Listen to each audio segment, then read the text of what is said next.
Assalamualaikum warahmatullahi wabarakatuh.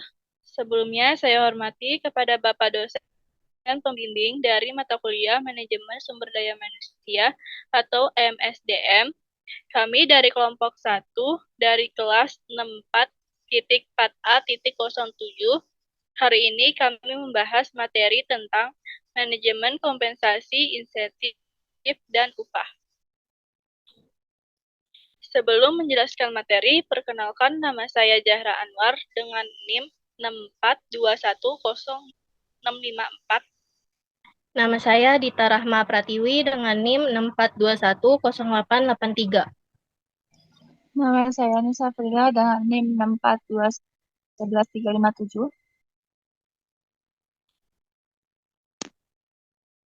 Pengertian kompensasi, insentif, dan upah. Menurut para ahli. Pertama, menurut Marihot dari 2002.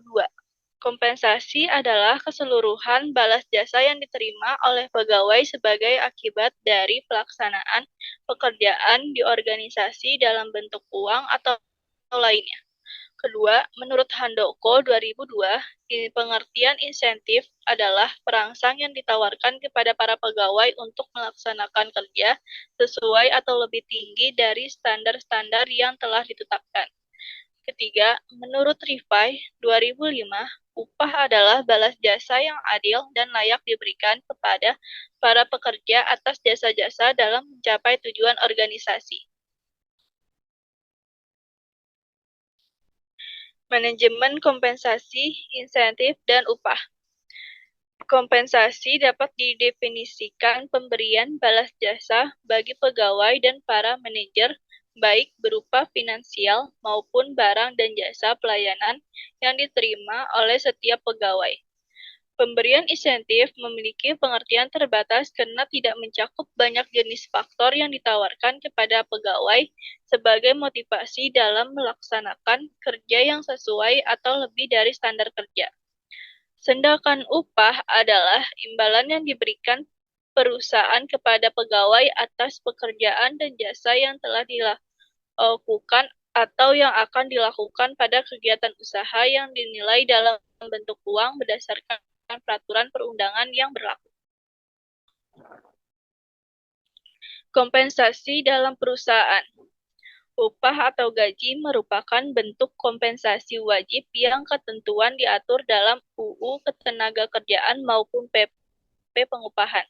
Upah boleh diberikan bersama tunjangan atau hanya upah pokok saja.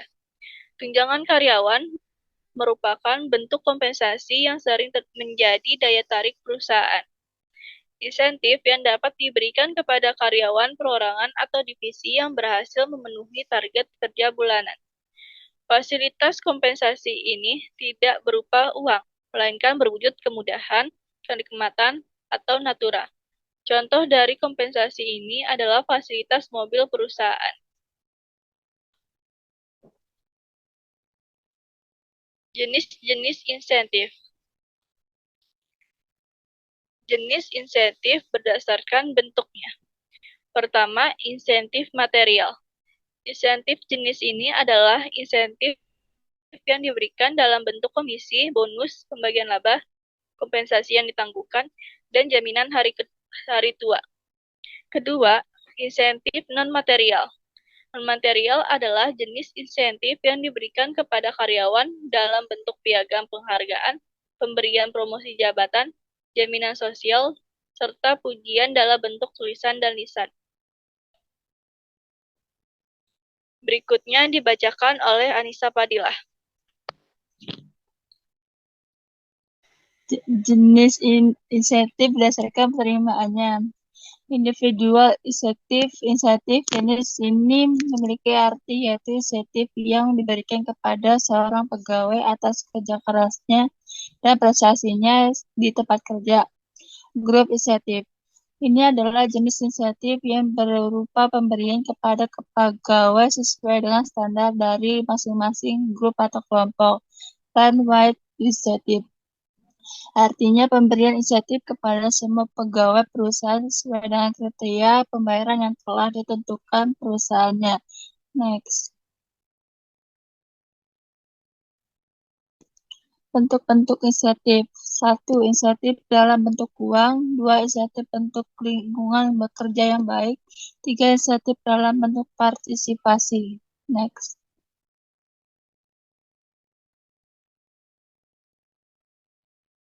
Contoh insentif dalam perusahaan, misalnya sales yang berhasil melakukan penjualan melebihi target akan mendapatkan bonus.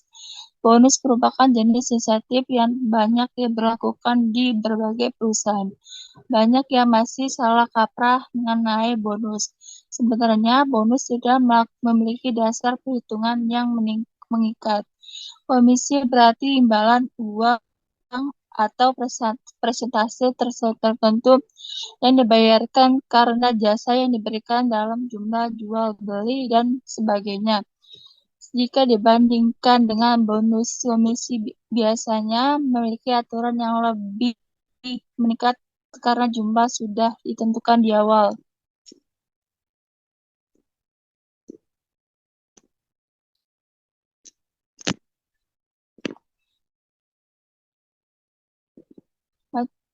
Macam-macam upah.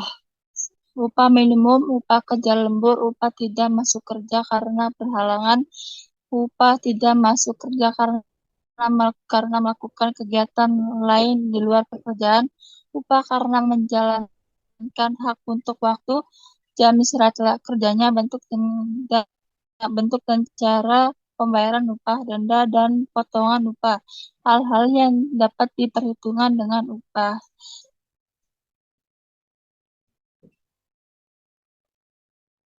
Next. Selanjutnya dibacakan oleh Dita.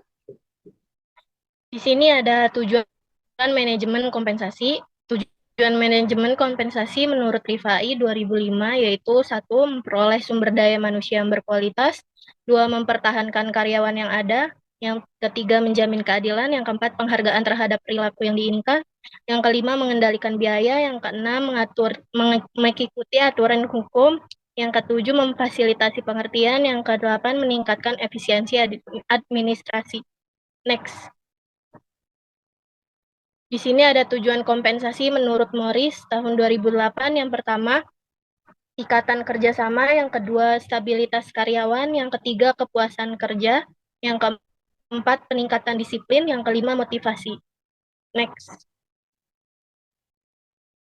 Di sini ada tujuan dan program insentif menurut Rifai tahun 2005.